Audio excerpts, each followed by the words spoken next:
धाकड़ खबर, बेखौफज़ुबां, बेबाक अंदाज।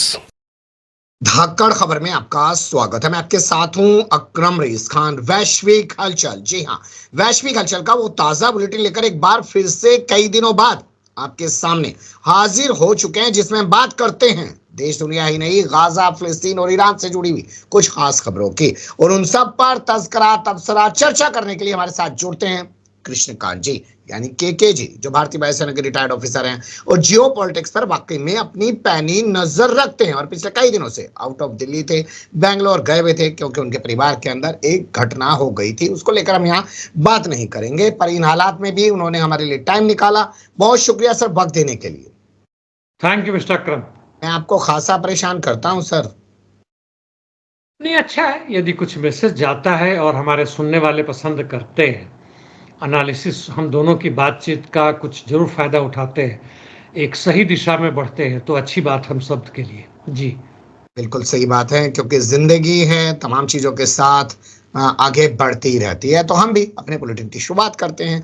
नवल्नी जो मारे गए थे जेल के अंदर, जिन पर लेकर या जिनको लेकर पूरे अमेरिका और तमाम मीडिया ने हल्ला मचाया था कि पुतिन ने उनकी हत्या करवाई है, अब अमेरिकी मीडिया के सुर बदल गए, कह रहे ना जी, ऐसा कुछ ना हुआ जो पुतिन ने उनको मरवाया हो।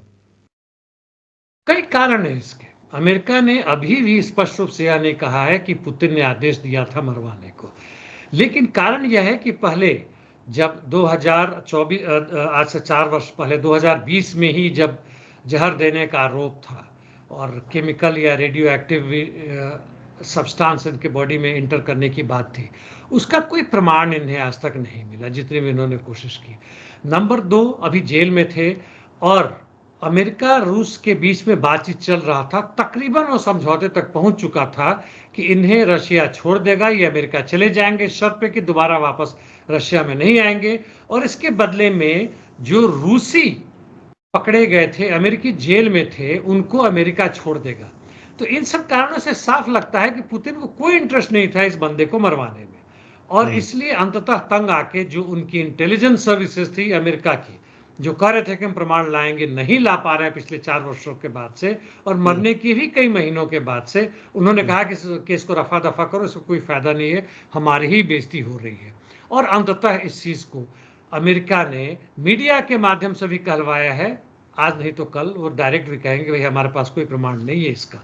जी, क्या इसमें चाइना की कोई भूमिका आप देखते हैं? क्योंकि अमेरिका का विदेश मंत्री चाइना पहुंचा और उसने जाके रूस की शिकायत की, और उसके बाद अमेरिका की मीडिया इस तरीके की खबर छापने लगी जिससे अमेरिका और रूस के बीच की तनातनी कुछ कम हो। जहां तक अमेरिकी विदेश मंत्री की बात है, वो बहुत जगह घूमते हैं, चीन में गए हों, और चीन में गए हों तो बहुत सारी बातें हुई हैं उनकी आपस में, आर्टिफिशियल इंटेलिजेंस के ऊपर बिलियंस और बिलियंस डॉलर के जो संबंध है उस पर बातें की होंगी।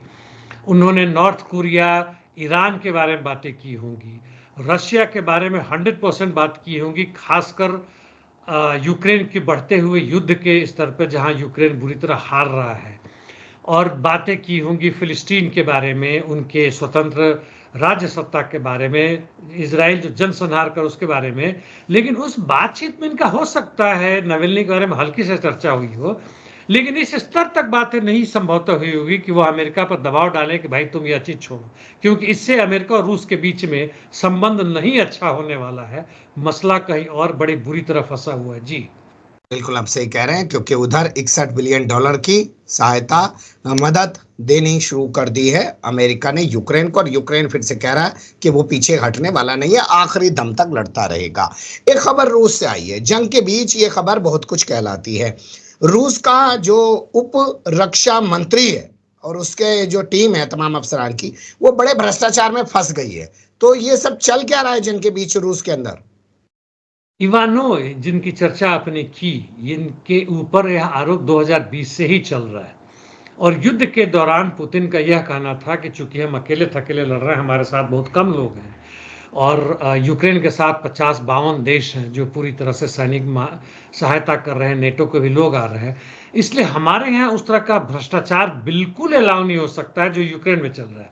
यूक्रेन में बिलियंस और बिलियंस पैसे आ रहे हैं, डॉलर आ रहे हैं, उसके ऊपर ना कोई ऑडिट है ना कुछ है, इसलिए बड़ी आसानी है उन्हें सब काम करने में और वो कर पा रहे हैं। लेकिन ये रशिया के लिए बड़ा मुश्किल है, क्योंकि सारे के सारे फौज के मोरालिटी जो है, मोरल फोर्सेस खत्म हो जाएंगे और अंततः रूस के जो भी पुलिस है उन्हें काफी सबूत मिल गए हैं और इन लोगों ने इस डिप्टी डिफेंस मिनिस्टर को, जो बड़े महत्वपूर्ण पोस्ट थे, प्रोक्योरमेंट से लेके डेवलपमेंट और प्रोडक्शन से लेके मेंटेनेंस तक था, बिलियंस ऑफ बिलियंस रूबल्स की जहां बात थी, भ्रष्टाचार का जब आरोप साबित हुआ तो इन्हें पकड़ के जेल में डाल दिया है। 30 दिन तक तो कम से कम रखेंगे ही, और यदि केस साबित हो गया इनके ऊपर तो ये 7-8 साल के लिए अंदर जा सकते हैं। जी चलिए अब अगली खबर का रुख करते हैं, जो आ रही है ब्रिटेन से। 1999 से लेकर 2012 के बीच 8 बच्चियों के साथ दरिंदगी करने वाले 24 लोगों को 346 साल, ध्यान से सुनिएगा, 346 साल की सजा सुनाई गई है। क्या पूरी जानकारी आपके पास? ये 346 वर्ष जो है वह इन 2400 लोगों के ऊपर पूरा जो जेल टर्म उसको जोड़ किया गया है। एवरेज में 25 से 28-30 वर्ष कैसे कुछ मिलेगा प्रति व्यक्ति। यह घटना आपने बताया काफी पुरानी है, 2011 के आसपास बच्चियों के साथ ये लोग करते थे और यह पूरा का पूरा दिखाता है कल्चर, केवल इंग्लैंड का ही नहीं बल्कि अमेरिका में भी, जहाँ की अभी कुछ वर्ष पहले भंडा फूटा था। बच्चों के साथ इस तरह का यौन संबंध स्थापित करना और बड़ा ही खतरनाक घटिया स्तर का है, जिससे बड़े बड़े pope, film star, sport star, politicians और जो बिलियनर है उन लोगों के साथ, हालांकि उस घटना को दबा दिया गया बुरी तरह। लेकिन यहाँ की बच्ची जब बड़ी हुई आज से 4-5 वर्ष पहले, इन्होंने जाके संयुक्त रूप से, इन 8 बच्चियों ने इंग्लैंड के पुलिस को बताया और सिक्रेसी के रूप में करके पूरा अंततः खोज किया गया और सही पाया गया और कोर्ट में 2 वर्ष पहले लाया गया है, 2 या 3 वर्ष पहले, और अंततः इन्हें इस तरह की सजा मिली है। सजा मिलने का हम स्वागत करते हैं, लेकिन जो आधार है वहाँ का आर्थिक, राजनीतिक, सामाजिक और कल्चर जो है इस तरह का सड़ चुका है, जो मुनाफा पे आधारित है। इन लोगों को कुछ काम नहीं इन बुड्ढों का, धेड़ों का, और इस तरह के घटनाओं में अपना एंटरटेनमेंट ढूंढते हैं, बिना दिल के, बिना हृदय के, बिना दिमाग के। उनको सजा यह बहुत कम है कहें तो, और बाकी लोग अभी भी जो अंडरग्राउंड है, जो इनका भंडा नहीं फूटा है, वह सैकड़ों की संख्या में है। जी बहुत बड़ी बात आप कह रहे हैं कि अभी तो ऐसे सैकड़ों हजारों लोग हैं, चंद को सजा हुई है, पर क्या इससे सब कुछ रुक पाएगा? मुमकिन नहीं लगता है। इराक में एक महिला की गोलियों से भूनकर हत्या कर दी गई है, उसे टिकटॉक स्टार बताया जा रहा है। क्यों मार दिया गया उसको? अब यह भी देखिए किस तरह का कल्चर वहां पे है। यह इराकी महिला और ऐसे कई सारे लोग हैं जिन पे हमला किया गया है।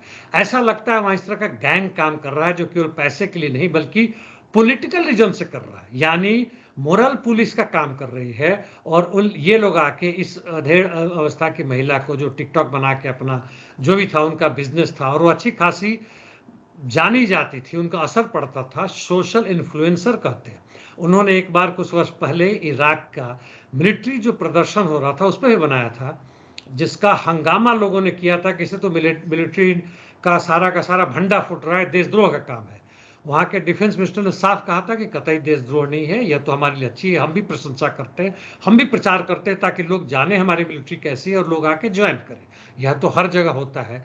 और इसके पर आके मोटरसाइकिल पर आके लोगों ने, जब कार से निकल रही थी, अपने घर के सामने गोली मारी। अब वापस आके इनके मोबाइल की चोरी कर ले लिया और भाग गए, और खोजबीन चल रहा है। तो यह वहाँ के भी समाज की जो इस तरह के मनचले बदमाश जो स्थितियाँ बन रही है उसकी स्थिति है। और जब तक वह नहीं खत्म होगा, कुछ लोगों को पकड़ने, मारने, धरने से कुछ खास अंतर नहीं पड़ने वाला है। जी बिल्कुल आप सही कह रहे हैं। अब रुक कर लेते हैं गाजा, फिलिस्तीन और ईरान से जुड़ी खबरों का। इसमें जो पहला अपडेट वो भी इराक से आ रहा है। इराक के गैस मिल पर ड्रोन से हमला हुआ है, 4 लोग मारे गए हैं, कई लोग घायल हुए हैं।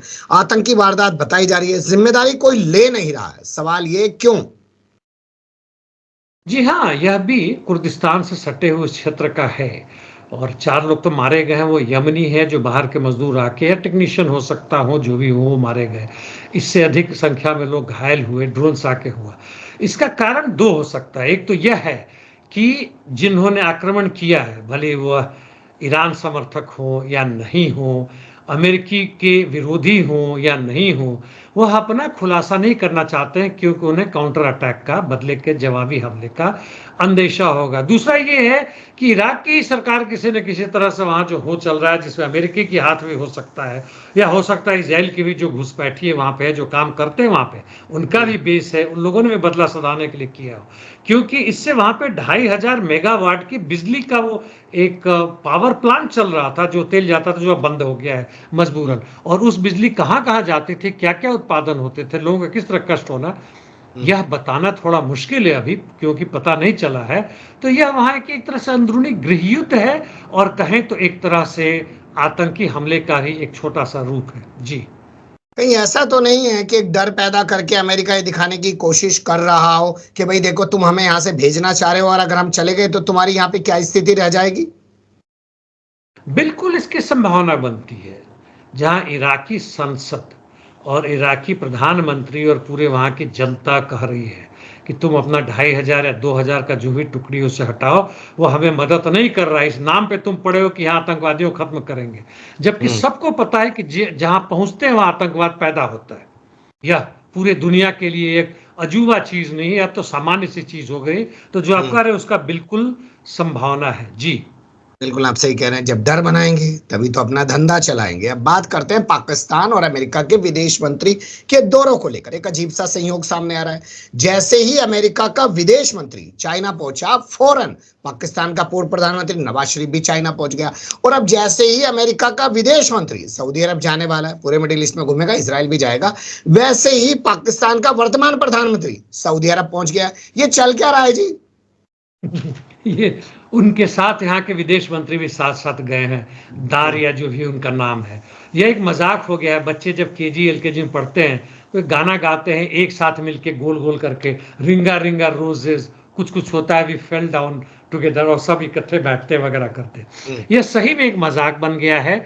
अमेरिका की विदेश नीति और देश के अंदर की नीति जो है वह साफ दिखाता है कि अमेरिकी साम्राज्यवाद अपने आप को, अपनी मजबूत जो पूरे विश्व बना है, वो टूट रहा है, बिखर रहा है। इसलिए वो बदहवासी में वह आक्रमण भी करवा रहे हैं, लड़ाई भी लड़ रहे हैं, टेररिस्ट ऑर्गेनाइजेशन को मदद भी कर रहे हैं, जिसकी हमने अभी चर्चा की, और साथ साथ पूरे विश्व भर में भाग दौड़ मचा रहे हैं कि भाई हमसे समझौता करो, हमारे काम करो।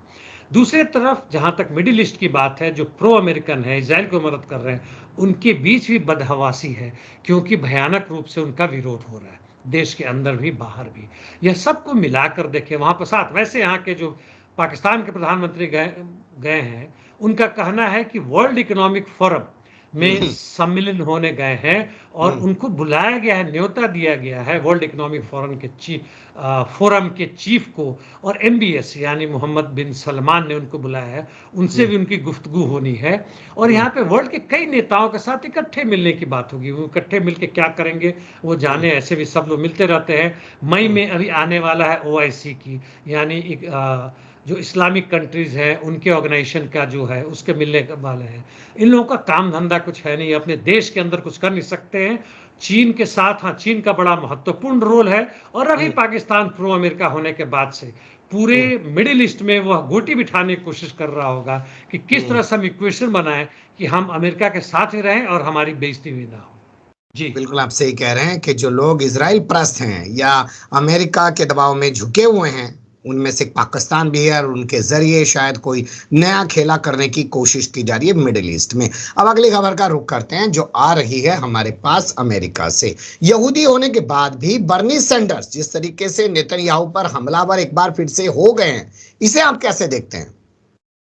बर्नी सैंडर्स यहूदी होने के बाद भी यहूदी नहीं है, वह एक लिबरल लीडर है और प्रो पीपल बातें करते हैं, हालांकि वो लेफ्टिस्ट या कम्युनिस्ट नहीं है। इसके बावजूद भी इस बीच में पूरे अमेरिका में तकरीबन हर शहर में इजराइल के खिलाफ, जनसंहार के खिलाफ और फिलिस्तीन के समर्थन में हजारों नहीं लाखों लाख प्रदर्शन हो रहे, जो हमारे जनता के पास नहीं पहुंचता है, मीडिया में दबा दिया जाता है, लेकिन वह चीज हो रहा है, जिससे नेतान्याहू और उसकी जो मंत्रिमंडल के लोग बड़े परेशान हैं। इस पे नेतान्याहू के कहने से उन लोगों ने एक वीडियो बनाया और उन्होंने अमेरिका की उस नीति का विरोध किया, वैसे लोगों का विरोध किया। वो कहते हैं कि आप यहूदियों के खिलाफ कर रहे हैं। इस पर बर्नी सैंडर ने अपने इंटरव्यू में, अपने वीडियो के द्वारा यह कहा कि यह गलती जो है पूरे की पूरे अमेरिकी सत्ता की है, जो कि उस सत्ता को अस्त्र शस्त्र और हथियार दे रहे हैं जिससे कि वह नरसंहार कर रहे हैं फिलिस्तीनियों का, और इजराइल का विरोध करते हैं, नेतान्याहू का विरोध कर रहे हैं। उस जवाब में उन्होंने कहा है, और साथ साथ यह भी कहा है दो चीज कि एक तो अमेरिका को मदद पूरी तरह से बंद करनी चाहिए, केवल हथियार ही नहीं बल्कि आर्थिक रूप से भी, क्योंकि ये लोग नरसंहार कर रहे हैं। और इसके साथ साथ यह भी साथ दिखाने की कोशिश कर रहे हैं कि किस तरह भी पूरे दुनिया में एक घृणा का वातावरण बन रहा है। उन्होंने माना कि यहूदियों के खिलाफ जनता भड़क रहे हैं, यानी जो नेतान्याहू कर उसको माना, कहा कि इसके साथ साथ आपके कारण इस्लामोफोबिया यानी मुस्लिम जनता के खिलाफ ही पैदा हो रहे हैं, और इसका अंत यह नहीं है कि हम प्रदर्शन करना बंद करें, इसका अंत यह भी तभी है जबकि नेतान्याहू लोगों को सत्ता से खिलाफ बंद करें और अमेरिका युद्ध बंद करे हर जगह दुनिया में जो करवा रहा है। जी, एक तरफ जो ऐसे सांसद हैं अमेरिका में खुल के बाइडेन के खिलाफ बोल रहे हैं, बाइडेन की नीतियों पर सवाल उठा रहे हैं, दूसरी ओर जो डिनर रखा गया था व्हाइट हाउस में, वहां पर पत्रकार बाइडेन को घेर रहे हैं और कह रहे हैं कि गाजा में पत्रकारों की हत्या हो रही है, लेकिन बाइडेन को लगता है कोई फर्क नहीं पड़ रहा है। बाइडेन जहां तक सठियाए हुए फर्क पड़े ना पड़े क्या अंतर पड़ता है। जहां तक बाइडेन की जीतने की बात है, एक ही उनको आसरा नजर आता है कि किसी न किसी तरह से दिखाएं कि ट्रंप भी एविल है। अब दो खराब यानी बदमाश आदमी है, दो बदमाशों में से किसे चुने तो शायद बाइडेन जो है सो सठियाए हुए सीधे साधे नजर आए, शायद जीते, जिसकी भी संभावना है कम आ मतलब रही है। एक नाग है एक सांप है, नाग और सांप में से किसी को चुनना है। जी हाँ, बिल्कुल वही स्थिति है। जहां तक इसकी बात है, व्हाइट हाउस में कॉरेस्पॉन्डेंस डिनर कहते हैं इसको, हर साल करते हैं ये लोग, यानी जितने जर्नलिस्ट हैं बड़े बड़े तथा कथित रूप से नामी गिरामी लोग, उनके साथ डिनर किया जाता है, उनकी इज्जत की जाती है और अपनी बातें फैलाई जाती है। इसके खिलाफ में वहां पे सैकड़ों सैकड़ों लोग वहां पे जमा हो गए और उन्होंने तख्तियां लाई, जिसको प्लाकार्ड बोलते हैं अंग्रेजी में, लिखा हुआ था फ्री पैलेस्टीन, फ्री पैलेस्टीन। एक ये था down with Netanyahu, down with ये जो अभी अमेरिकी सत्ता है जो वहाँ की अस्त्र शस्त्र बेच रहे हैं, बाइडेन के खिलाफ में उन्होंने कहा।